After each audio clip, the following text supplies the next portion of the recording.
Hello everyone, Jai Hind. This is Dipti Sharma from RDCA. Welcome to our channel. So आज मैं लेकर आई हूँ आप सभी के लिए न्यू टॉपिक।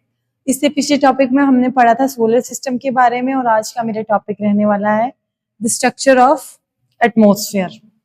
तो चलिए जानते हैं सबसे पहले कि एटमॉस्फेयर क्या होता है। एटमॉस्फेयर जिसमें धरती जो है आपकी जो अर्थ है उसने एक चादर को ओढ़ा हुआ है। ये जो चादर है ये गैसेस एंड एयर से बनी हुई है। जिस तरह से हम कपड़ा पहनते हैं उसी तरह से अर्थ ने भी क्या किया है, कपड़ा पहना हुआ है और वो जो कपड़ा है उसमें 5 लेयर्स हैं। तो इसी जो ये 5 लेयर्स हैं इसी को कहते हैं एटमॉस्फेरिक स्ट्रक्चर और हम इसमें इस एटमॉस्फेरिक स्ट्रक्चर के बारे में डिटेल से पढ़ेंगे। अब आपका इसमें गैसेस रहती हैं। ये क्या प्रोवाइड करता है हमको? ऑक्सीजन, कार्बन डाइऑक्साइड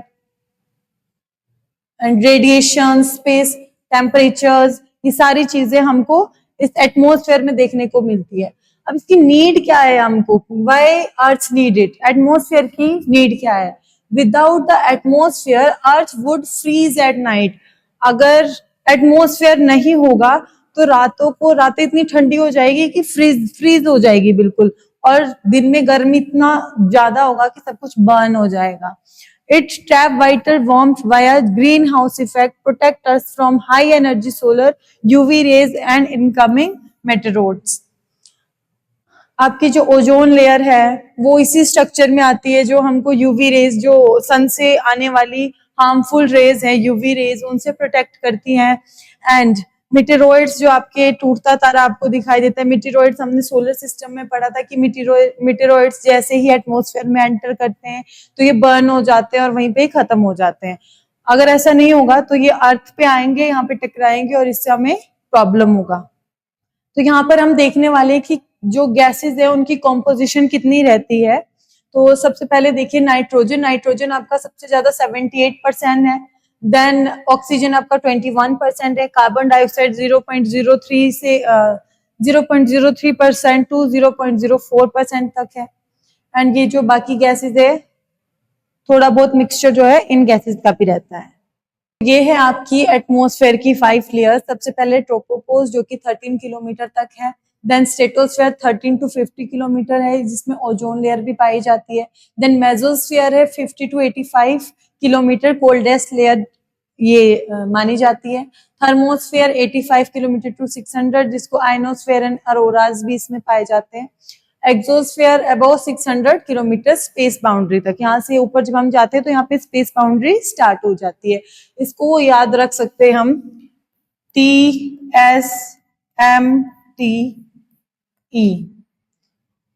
इस तरीके से आप इसे TSMTE के नाम से आप इन लेयर्स को सीक्वेंस वाइज याद रख सकते हो। आगे पढ़ते हैं ट्रोपोस्फेयर के बारे में डिटेल में। इसे वेदर लेयर भी हम कहते हैं ट्रोपोस्फेयर को। ये लोएस्ट एंड डेंसेस्ट लेयर मानी जाती है और एटमॉस्फेयर में extending up to 13 kilometre, average सा 13 किलोमीटर है। यहाँ पे आपको rain, clouds, fog, thunderstorms and winds, जो भी यहाँ पे विंड्स फ्लो करती है, आपके वेदर से रिलेटेड जितने भी फिनोमिनास रहते हैं वो इसी वाली लेयर में आपको देखने को मिलते हैं। 99% यहीं पे ऑफ वाटर वेपर्स भी यहीं पे देखने को मिलते हैं। टेम्परेचर रूल क्या है? यहाँ पे टेम्परेचर कम होगा जितना ज्यादा आप हाइट पे जाओगे। जैसे जैसे हाइट बढ़ेगी वैसे वैसे टेम्परेचर यहाँ पे कम होता जाता है और हर 65 मीटर ऊपर जाने पर आपको 1 डिग्री सेल्सियस डिक्रीज होता मिलेगा। यहाँ पे आप देख सकते हैं ये वाली लेयर ट्रोपोस्फेयर, ये troposphere. And the next one is next है आपका stratosphere.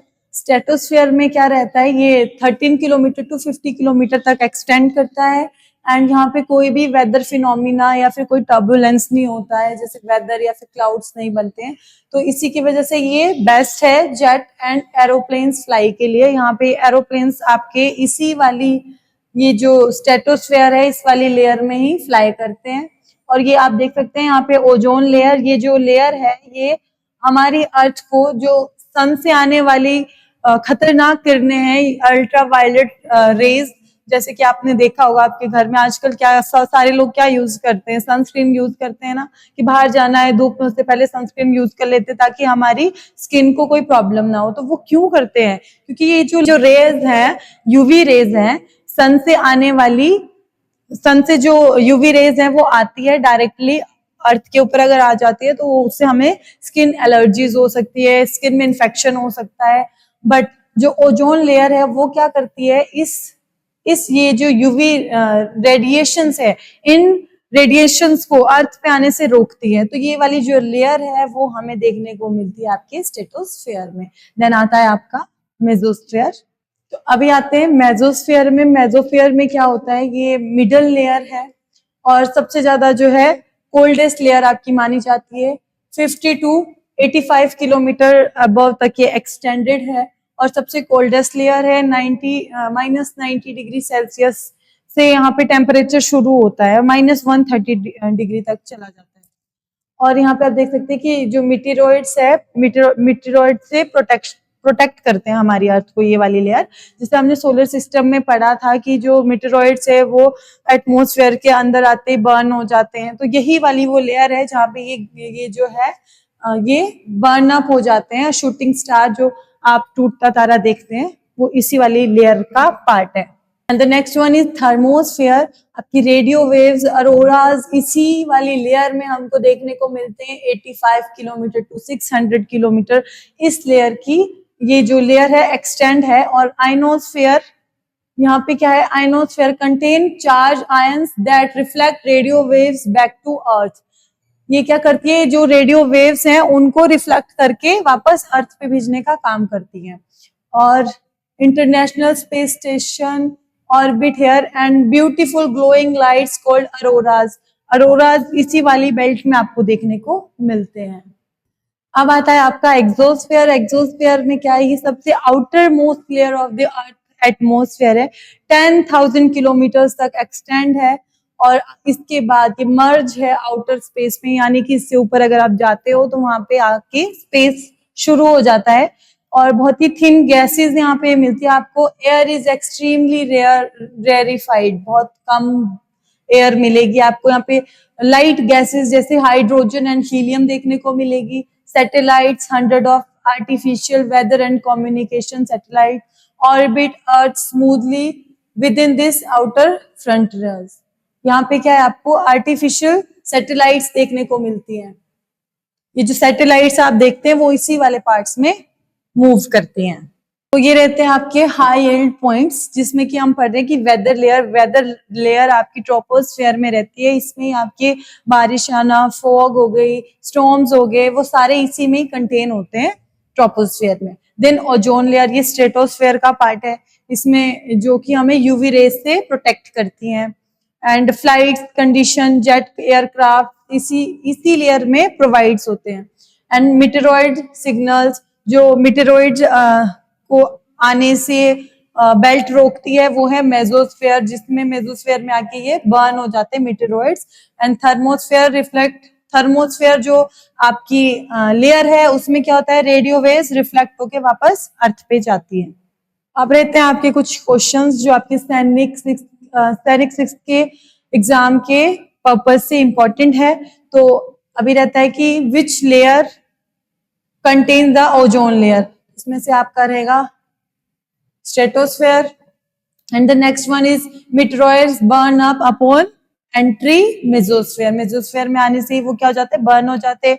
What percentage of air is nitrogen, nitrogen का कितना परसेंट आपका जो है एटमॉस्फेयर में, एयर में है, तो हमने अभी पढ़ा था 78% इसका सही आंसर होगा। Which layer is best for flying jet planes, कौन सी लेयर है जिसमें जो फ्लाइंग जेट्स प्लेन्स रहते हैं, वो है आपका स्ट्रेटोस्फेयर। तो ये था आज का वीडियो जिसमें कि हमने पढ़ा एटमॉस्फेयर के बारे में, एटमॉस्फेयर क्या होता है और कितनी लेयर्स होती है एटमॉस्फेयर की। 5 लेयर्स के बारे में हमने पढ़ा, troposphere, stratosphere, mesosphere, thermosphere and exosphere. And सभी के बारे में डिटेल से हमने पढ़ा। अब आपको अगर वीडियो पसंद आया हो तो हमारी वीडियो को लाइक करें, शेयर करें, सब चैनल को सब्सक्राइब करें। आपका कमेंट, आपका लाइक हमें मोटिवेट करता है। धन्यवाद। जय हिंद, जय भारत। मिलते हैं अगली वीडियो में।